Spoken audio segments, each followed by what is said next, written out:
social. Projeto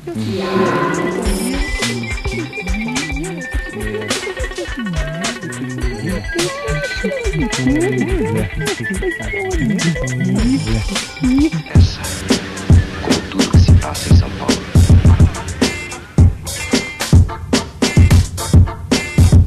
Estamos iniciando agora o segundo evento do projeto Diálogos, um projeto de iniciativa do Conselho Regional de Psicologia de São Paulo, que tem como objetivo registrar a história da psicologia através da história de profissionais que são expoentes, que são referência na área da produção psicológica. Então, estamos aqui hoje com Estamitiba, que é uma referência grande hoje na psicologia. Queria saber do Tiba como foi que ele começou, como foi que você teve uma ideia de ser médico? Tem uma história tua interessante, do Macombi e tal, coisa de japonês, como é que foi essa história? Mas isso marca muito porque, na realidade, o sonho de ser médico é muito antigo, desde a infância, não é? Porque eu nasci no interior e nessa época não existia médico na região. Minha irmã ficou doente e veio um médico de fora e eu achei maravilhoso a maneira como ele lidou com a minha irmã. E ao mesmo tempo, puxa, é bom ser médico. Ele chegou, todo mundo aquele respeito, aquele negócio legal, e ele de fato mexeu com a vida da minha irmã. Mas tinha um outro lado meio assim, de aventura, que o meu pai tinha lá uns caminhões, que ele vivia lá com o carreto. E aí eu falei, nossa, mas o melhor não é ser motorista de caminhão. Eu queria viajar, né? Criança, queria sair da vila e tal. Só que aí eu pensei na época, mas como que eu vou associar os dois negócios? Aí pensei, não, o único jeito é ser médico de peruinha e ficar viajando, assim, conforme a região que me precisasse, eu iria até lá.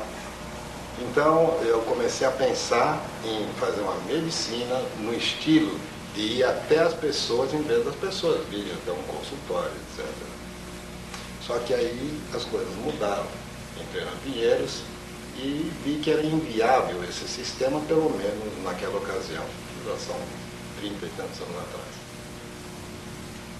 E esse projeto eu vi que ele não sumiu de mim. Só eu achei que ficou um pouco distante porque eu entrei numa área que eu precisaria de todo, com uma formação médica que eu tinha que ter lá todas as condições de fazer seguimento, poder acompanhar o tratamento e tudo. E foi quando, mais tarde, eu tive essa oportunidade de, indo para a psiquiatria, começar a ser chamado por diversos locais e aí realizei praticamente aquele sonho de Kombi, só que diferente. Ia de avião, com a mordomia melhor. Como é que você parte da ideia de ser um médico, que é um médico clínico, um médico, como a gente entende médico, para construir a ideia de se transformar num psiquiatra? Bom, aí tem influências do meu pai. Meu pai, ele era monge budista. Né? E ele sempre me dizia assim, você tem que ir para a parte que é o mais importante. E na época, o mais importante a gente acreditava que o centro da vida fosse o coração. E ele queria que eu fosse cardiologista. Aí quando eu comecei a estudar, eu vi que o coração é um órgão. E tem uma parte maior do que o organismo físico, que é a parte psicológica. Foi daí que eu quis ir para a psiquiatria e ele achou que eu fiquei louco. Né? Porque nos conceitos dele eu não ia mais ser médico, eu ia ser uma pessoa que ia só conversar, né? Não ia nem tirar a pressão do paciente. Né? E ele já tinha aquela ideia de colocar uma plaquinha assim no meu consultório, tipo assim, né? Cardiologista. E aí já estava juntando, a ideia dele era essa, né? Chamar bastante amigos na sala de espera só para dizer que tinha movimento. Tá? Então ele tinha esse gosto de que eu mexesse com essa parte. Isso foi depois que eu escolhi a medicina, né? Mas antes disso ele nem falou assim, nem falou no que ele deveria fazer, nada. E a psiquiatria, então, quando eu fui para lá, foi uma coisa muito gozada, porque o curso de medicina eu fiz assim, como eu não estudava em casa, eu tinha que aproveitar o máximo da convivência com o professor. Então, na realidade, em vez de estudar só nos livros, eu aprendi muito no relacional com o mestre ali. Enquanto o pessoal já ia embora, eu ficava lá, porque eu tinha tempo. Isso é uma coisa que você conseguiu ensinar para os seus alunos também, né? Que bom, né? Que bom. E aí, então, por essa convivência, cada cadeira que eu fazia, os caras pensavam, pô, esse cara tem jeito para pediatra, tem jeito para isso, para aquilo e tal. E eu realmente me interessava e queria ser, enquanto estava fazendo estágio, era muito volúvel. Aí pegava assim, um outro professor, me apaixonava pelo outro, já queria ser ortopedista. Né? A única coisa que eu não quis ser é obstetra. Né? Trabalhar onde outro se diverte não é minha área. Então, Essa cultura que se passa em São Paulo. aí, quando eu terminei, eu falei, eu queria ser tudo. E como que eu posso mexer com tudo? É mexendo com o comando dessas coisas. E aí parti para psicossomática. E aí achei o curso de psicossomática realmente muito fraco. Não atendia em nada que eu achava que devia ser. E aí fui para psiquiatria. E o que você achava que deveria ser? E que... vou fazer duas perguntas e você responde como você quiser. O que você achava que devia ser o curso de psicossomática? E como é que foi essa opção por uma psiquiatria que não é uma psiquiatria médica, é uma psiquiatria que acaba fechando, como você disse, o círculo na educação? O que me insatisfez é que na psiquiatria, essa psicossomática, quando eu chegava lá, ele dizia assim, porque essa úlcera tem uma causa neurótica, e não era um indivíduo. Eu queria ver a pessoa como um todo. Eu comecei a me desinteressar. Quem sabe se o professor tivesse uma outra abordagem, um outro jeito, até ficasse mais tempo lá. Aí quando eu fui para a psiquiatria, lá também, não, porque internei um esquizo, eu salvei um suicida, eu dei um eletrochoque num deprê, sabe? Eu falei, uai, não é isso que eu queria. Aí comecei a pensar assim, né, que eu já tinha um interesse em procurar saber a história, por que as pessoas se tornaram, ficavam doentes. Então, aí eu comecei a me interessar pelos jovens. E quando entrei para a parte dos jovens, não concordei com a teoria que existia plenamente. Porque pelos livros a gente olhava que um jovem era depressivo, com luto de ter perdido os pais da infância, aquelas coisas. Eu falava, mas eu vejo tanto jovem, todo festivo, tudo, e eu olho o livro e não combina com a adolescência que eu tive e não combina com a adolescência que eu estava tendo.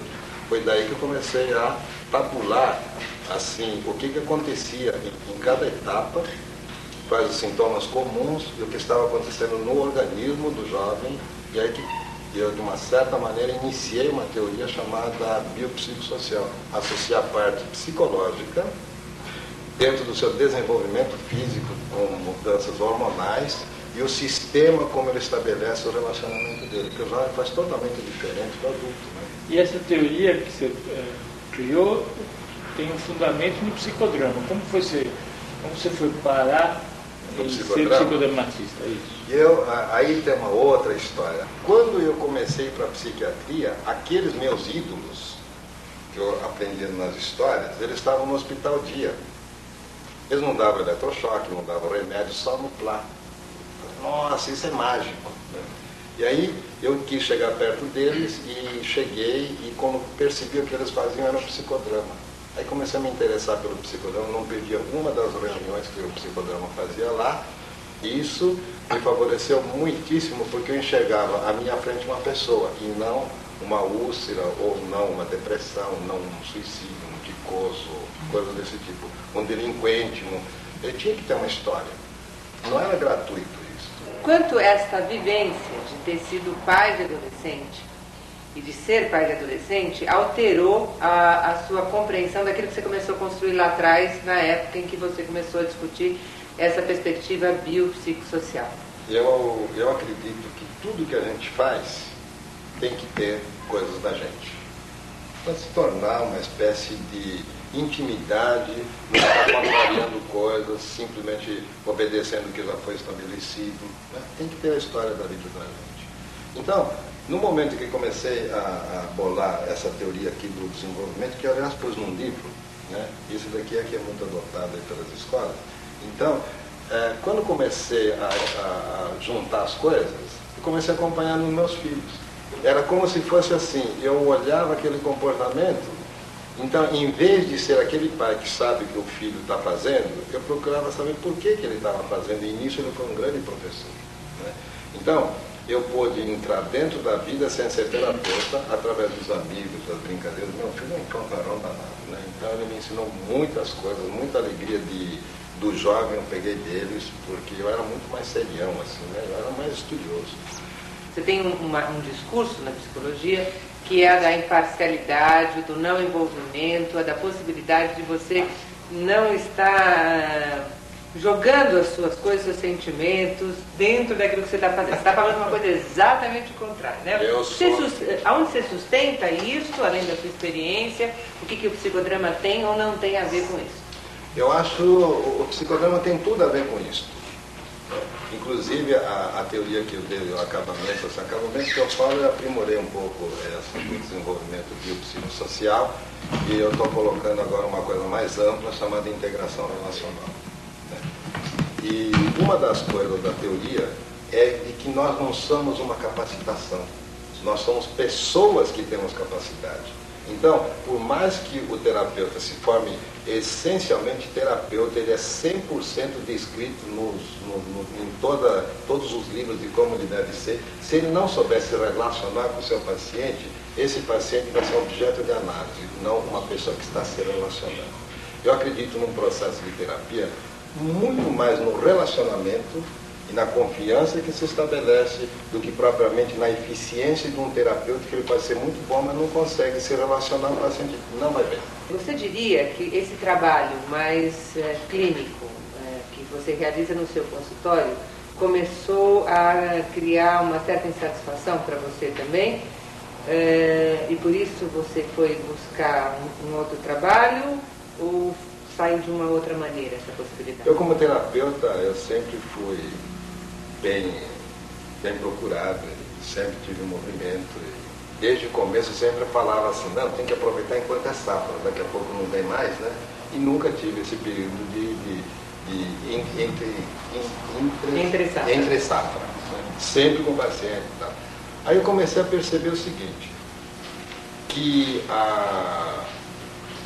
tinha situações lá que poderiam ser, não precisariam chegar naquele ponto, que poderiam ser resolvidas de uma maneira um pouco mais eficiente no momento certo, sem ter que estourar para o conflito já estabelecido, né?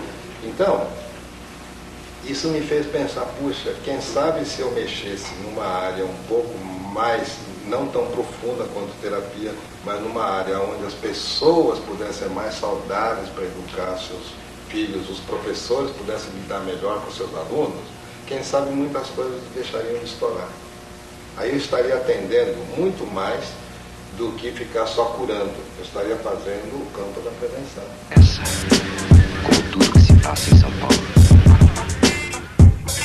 Foi por aí que eu parti para o lado da educação, porque a escola me favoreceu muito, eu achei que a escola pisou muito na bola para os alunos.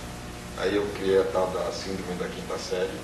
Muitas escolas mudaram o currículo por conta daquela síndrome da quinta série. E hoje, tem muita, se a gente observar assim, as leis de diretrizes e bases, tem minhas ideias lá dentro. Então, fico muito contente que, de repente, as pessoas possam optar pelo que eles querem fazer, dar importância para aquilo e deixar num segundo plano só no nível satisfatório. Não precisava, por uma matéria que ele não gosta, ser repetido. Se ele vai muito bem, ser reprovado, se ele vai muito bem em outra matéria. E de repente essas coisas estão chegando. Então, eu comecei a perceber que, em vez de ficar preso num consultório, o meu trabalho seria mais amplo lá. Mas isso não me deixava muito contente, porque eu tenho uma formação assim, eu também sou professor, não sou só uma pessoa que faz uma parte da prevenção. Então isso me obrigava a cada situação a aprofundar um pouco mais, e isso eu vejo nos livros, né? É como se dissesse assim, para uma biblioteca que já tem luz, uma lâmpada a mais pode favorecer poucas pessoas, né? Agora, para uma população que não tem luz, uma lâmpada vai ajudar muita gente. Então, com esse princípio, é que eu fiz livros para que quem quisesse aprofundar em adolescência tenha material. Agora, para o grande público, as pessoas hoje, elas podem até meio que ficar assim, como referência básica, assim, aproveitar bem das coisas que eu espalho por onde passar. E não me incomoda, eu vou para a televisão, eu vou para a rádio, eu vou para onde me chamam, porque eu acho que não é o professor que faz o aluno. O cara, quando quer aprender, quando o discípulo está pronto que o mestre aparece. Se a minha palavra chegar no exato momento que ele está com uma dúvida, encaixa. O teu primeiro livro é um livro eminentemente técnico, é um livro muito dirigido para o psicólogo, para o psiquiatra. Já aparece ali assim, um pouco dirigido para o professor não, mas para o orientador da escola, talvez para o diretor da escola. O primeiro livro, esse Puberdade e Adolescência, é mais assim. Os outros mudam o enfoque, então, de algo técnico para algo mais humanístico, do diálogo. Tem uma proposta mais de coloquial, essa palavra que eu queria. Ao invés de ser uma coisa técnica, de uma coisa coloquial.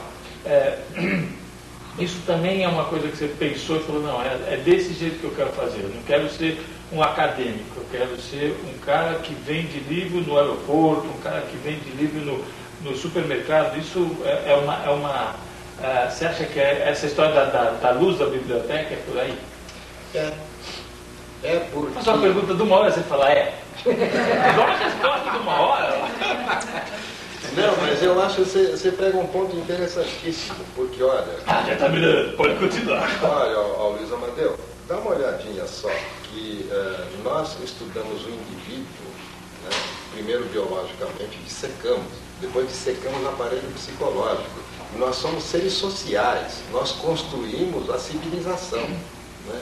E de repente a gente vê os jovens de hoje, eles não têm essa sociabilidade, estão faltando para eles os valores sociais.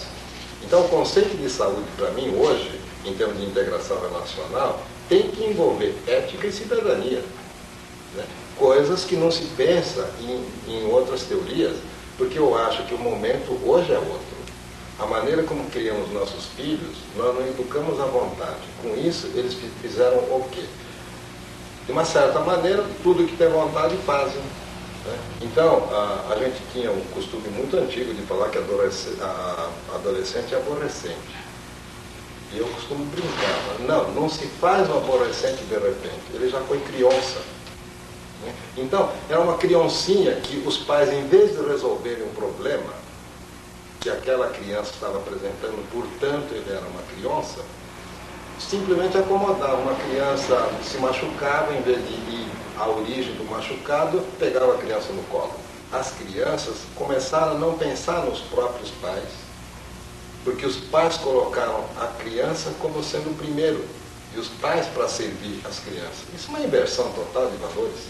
Olha só, o ser humano, ele, assim como os seres vivos, de uma maneira geral, e quanto mais sofisticado, mais se sofistica esse mecanismo, nós temos um circuito dos neurotransmissores chamado circuito da recompensa. Então, toda vez que eu me preservo contra alguma coisa, aciono o circuito da recompensa, aí então soltam-se as dopaminas e eu fico feliz, fico contente. Então, é o mecanismo do prazer. Eu faço uma coisa boa para mim, eu sinto prazer. E mais tarde, sexualmente maduro, toda vez que eu perpetuo a espécie, ou caminho para perpetuar a espécie, também aciona o circuito do prazer. Então, ali está o princípio da vida. Ou seja, quando eu tenho um sofrimento, a vida está ameaçada, eu solto um outro, não solto dopamina, eu solto serotonina. Com isto, eu entro em sofrimento. Para evitar sofrimento, eu vou fazer coisas que vão me dar um agrado. Então vem a lei da fome e saciedade. A criança, ela, para se preservar, ela não tem forças. Ela precisa de um adulto que a defenda. Então as crianças são dependentes. Hoje são 7.400.000 filhos únicos no Brasil. As classes já não podem ter muitos filhos únicos porque eles não sabem compor. Já não pode fazer fila indiana. Tem que fazer círculo, porque ninguém se submete a ficar atrás. O pai fica contente, não, meu filho não quer ser o segundo. Papo furado.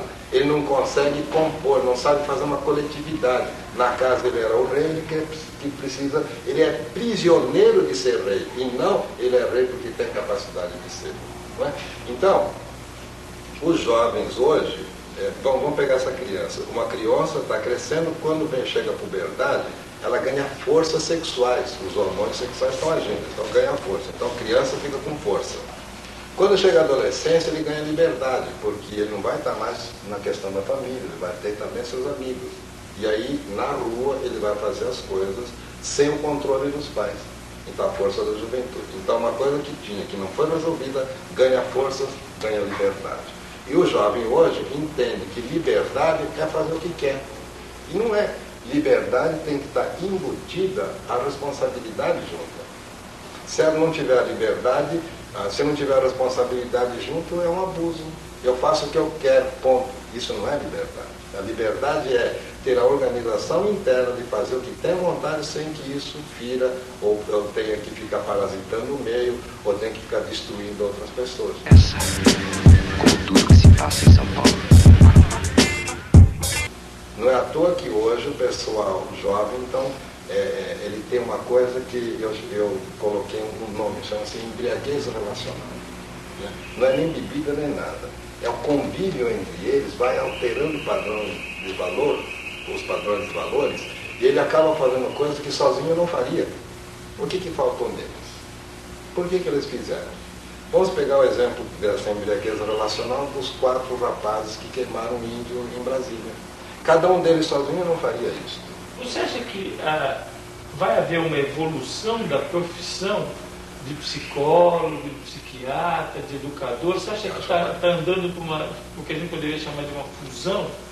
Eu acho que as áreas humanas ela vai ganhar uma força muito grande daqui a uns 5 anos. Quando a era da tecnologia provar que, de repente, através da tecnologia não somos tão felizes. É um recurso para a gente, mas que ela não dá felicidade. Se a gente souber lidar com ela, aí sim. Então, eu tenho a impressão que a parte como se fosse assim, uma capacitação profissional, além do conhecimento da própria matéria, você tem que também saber o lado relacional. Como foi esse salto, Tibas, de trabalhar com adolescentes, você passou a trabalhar muito com droga? É que quem lida com adolescente, ele tem que estar por dentro de uma série de coisas. E a droga é uma delas, o comportamento sexual é outra delas, a maneira como se organiza para estudar é outra delas. Então tem vários pontos. Porém, o que está mais prejudicando os jovens hoje é eles caírem no assédio das drogas, e aí então eles começam a paquerar muito cedo, dão umas picadinhas, depois acabam chegando num casamento, e no casamento eles se perdem com as drogas. Se a gente consegue, no começo, já mostrar esse caminho para ele, ele vai ter opção de entrar ou não. A maior arma que ele tem é o poder de decisão. Porque a pior coisa que a droga faz é tirar exatamente esse poder do drogado. Ele não tem mais decisão. Ele ou usa ou sofre. Né? Então, para chegar nesse ponto é que as mudanças foram se operando. Então, de repente, eu comecei a ver que, tendo que entender dos jovens, qual é o pior mal deles? É a droga. Não tem dúvida nenhuma. Hoje, o flagelo da sociedade é droga. Pensando nisso, Tina, você A sociedade juvenil. Você acha que é nosso dever, e faz parte dos psi, né, e dos afins, terem uma posição a respeito da droga, e você considera que a nossa posição deveria ser a da descriminalização ou não da droga? Eu sou contra a descriminalização da droga, a legalização da droga, né? Que é uma coisa diferente. Porque eu acredito que o Brasil não está pronto para poder administrar uma coisa desse tipo sozinho. Então ele precisa de um regimento maior. Ele não tinha uma capacidade de administrar nem um cinto de segurança. Aí veio uma lei, multou todo mundo e o benefício está aí. Né? Agora, se todo mundo pudesse fazer o que quisesse no trânsito, então provavelmente a gente teria um trânsito mais caótico, com mais acidentes, com mais problemas. Nem todos têm a capacidade de poder administrar a droga. A droga entra mimetizando neurotransmissores. Né? A maconha, ela tem, no caso, né, a maconha, o THC, ela tem receptores próprios no cérebro. Você imagina? Então, ela mimetiza o neurotransmissor, encaixa lá, libera desde dopamina a droga do tipo assim, das endorfinas, das encefalinas, que são outros tipos é o que libera a heroína, por exemplo. Né? São dá a narcolepsia, dá aquela sensação toda da pessoa ficar mais largada, prazerosamente largada, numa espécie de torpor. E são peptídeos, né, que o pessoal fala. E aí, quando você libera um negócio desse tipo assim, o corpo só quer isso, não quer mais outro tipo de sensação. Em laboratório a gente percebe nitidamente isso. Se eu liberar, eu acho assim, se eu for fazer com que qualquer pessoa, já que é legalizada, possa experimentar drogas, na hora que experimenta ele deixa de ser livre. Porque já influiu no mecanismo do neurotransmissor dele e aquilo pode alterar a vida dele. Por isso que quem experimenta uma coisa que seja gostosa, não larga mais. Não é assim, eu experimento e largo, não é não. Então eu sou contra a legalização, porque eu acho que a legalização dá um caráter assim de falência. Em todos os lugares que legalizaram, não foi por isso que melhorou o problema, pelo contrário. E eu acho que qualquer pessoa que tenha um pouco de cabeça, um pouco de vivência com essa juventude, ele teria por obrigação entender o que representa ele ser a favor ou contra a legalização da maconha. Gilberto, esse programa que a gente estava falando, né, da audiência, você participou de algum deles, não foi? Participei. Vivíamos a repressão, né? E os estudantes não tinham palavras e vinha a polícia, né? Quem estudou naquele tempo lá na frente do Mackenzie, na filosofia, levou a cacetada de polícia mesmo, não podia falar, né? E aí de repente surge na TV Cultura um Gaudêncio juntando um bando de universitários e começando a falar. E a chamada pro programa era um bando de jovens correndo, fugindo da polícia, né? E aquela música assim meio... Então era chocante. Só de olhar aquela cena, a gente falava, nossa, o que vai sair? Aí ele reunia e conversava sobre os conflitos, e falava dos problemas, e a gente prestava atenção. E era uma vez por semana, e via como sessão em grupo, e as pessoas se preparavam para assistir isso daí. Como se fosse uma novela do dia a dia, só que era uma vez por semana. E tinha uma certa sequência histórica também. Tinha um fato que se trabalhava, na outra semana se voltava, trabalhava um pouco, depois tinha um outro tema emergente. E o Gaudêncio ia trabalhando toda essa situação da maneira dele, colocando os conflitos lá intrapsíquicos dos nomes difíceis para o leigo entender. E tinha igual. O pessoal assistia mesmo, se bem que tinha poucos canais na época também. Né? E eram atores que faziam essas cenas, não, essas dramatizações? Não eram, não. Eram pessoas que iam lá voluntariamente e acabavam fazendo, não tinha ator. Mas não eram histórias deles, eram histórias que eram escolhidas para serem dramatizadas? Não, às vezes vinham histórias deles. Esse não era dramatizado. O gente não era dramatizado. Não, era falado. Outro era dramatizado. Agora, o grupo, sim, aí tinham atores. Isso. Aí tinham atores que um chegava com uma cara, outro chegava de outro jeito, já para mostrar um pouco mais a técnica, onde ele mostrou o psicodrama, dramatizando, mexendo e tal. Eu sei que você estava presente no primeiro congresso de psicodrama que foi realizado no MASP. Tá. E acho que eu gostaria que você falasse um pouco disso. Como é que você viu o trabalho do PSI, né, o trabalho do PSI, como um trabalho político, um trabalho que permitia um questionamento da época? A comunidade terapêutica veio reformular praticamente o sistema de visão do paciente psiquiátrico e usar as partes saudáveis dele para ajudar na parte doente, porque antigamente só se olhava o doente e adoecia a parte saudável. E dessa vez usava a parte saudável para curar a parte doente. Então é uma inversão de posição. Era a comunidade terapêutica. E esse MASP foi em 71, 70 ou 71? 70. Então, ali foi uma espécie de possibilidade que os psicodramatistas, jornalistas e outros psicoafins tiveram para poder se manifestar livremente através de atividades públicas, tipo psicodrama público, tipo teatro espontâneo, coisas assim de grande público, porque até então tudo se restringia a atividades de consultório, de pequena sala, de salas assim, com no máximo um grupo de 10, 15 pessoas.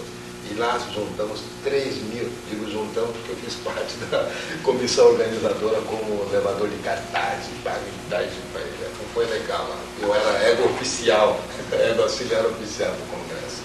Mas nós tivemos uma oportunidade de poder manifestar tudo aquilo que de outra maneira não tinha, e sabíamos que íamos para a imprensa, porque os jornalistas estavam lá. Então, todo o movimento, como se fosse uma espécie de libertação de consultórios privados, principalmente daqueles métodos ortodoxos da psicanálise, poder as pessoas se tocarem, se conversarem, né, sem isso ser interpretado como doença contra-transferencial, sabe, coisa do tipo. Então, por um lado, existia um movimento social, o outro existia um movimento dentro do campo terapêutico, e existia a libertação da pessoa poder fazer as coisas. Então aquilo foi realmente um marco, e não dava para juntar tanta gente, permanecer unida com tantas diferenças mesmo, tanto que o resultado foi que depois daquela exposição muito grande, quando começou a exposição a descer, cada um começou a descer mais para um lado, mais para o outro, aí começaram a fundar as diversas instituições. Pulverizou aquele movimento que tinha se unido para fazer aquele congresso.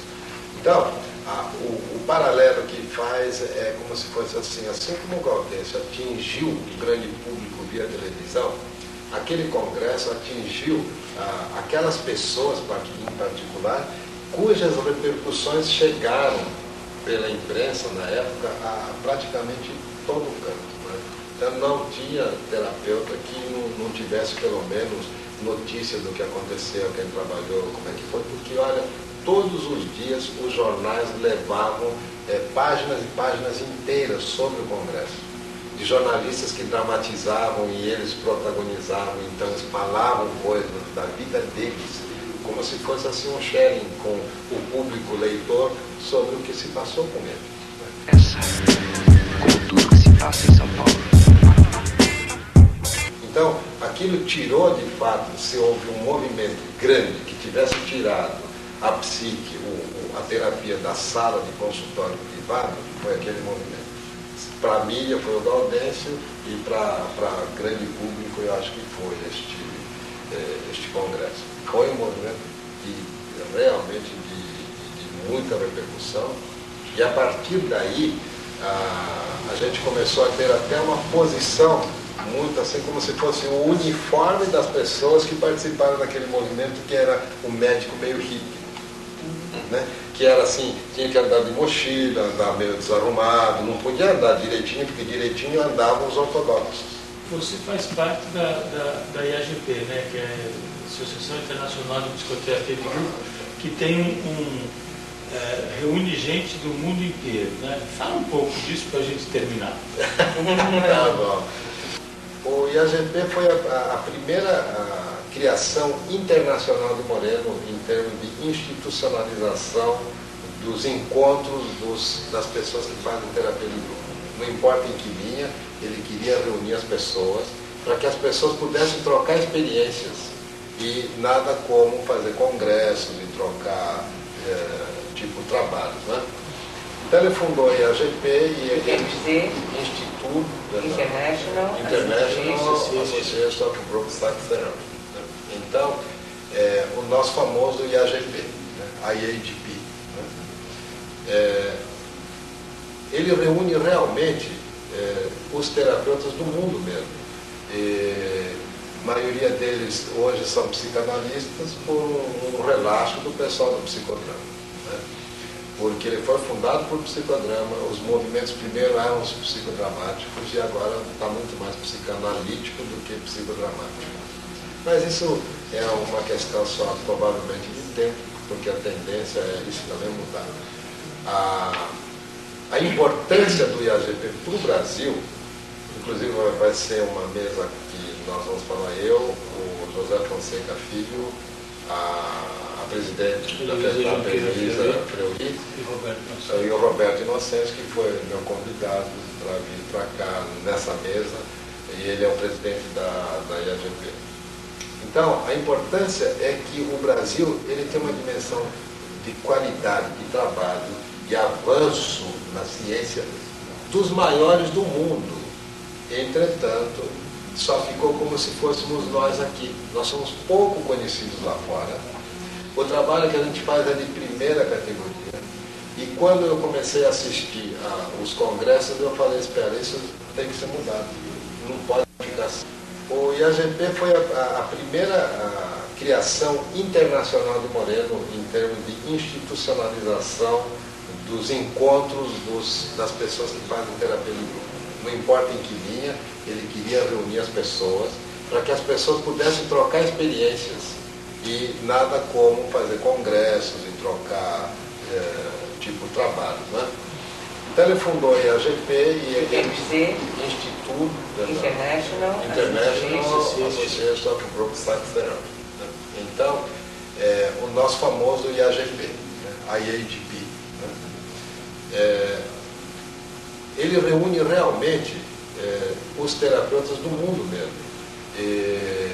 A maioria deles hoje são psicanalistas por um relaxo do pessoal do psicodrama. Né? Porque ele foi fundado por psicodrama, os movimentos primeiro eram os psicodramáticos e agora está muito mais psicanalítico do que psicodramático.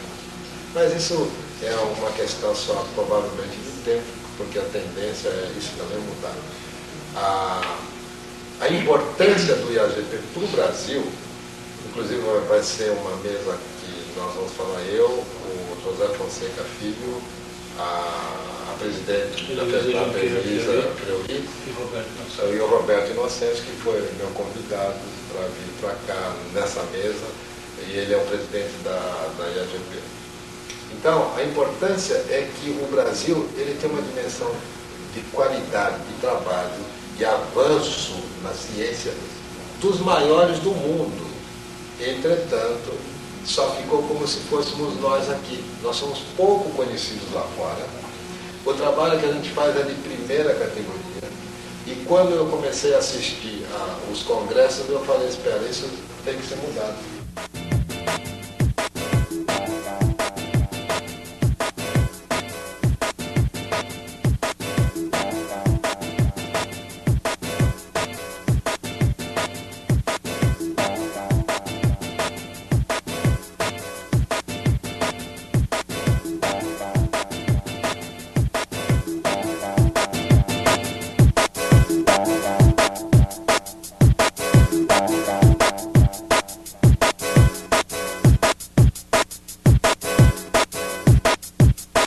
Música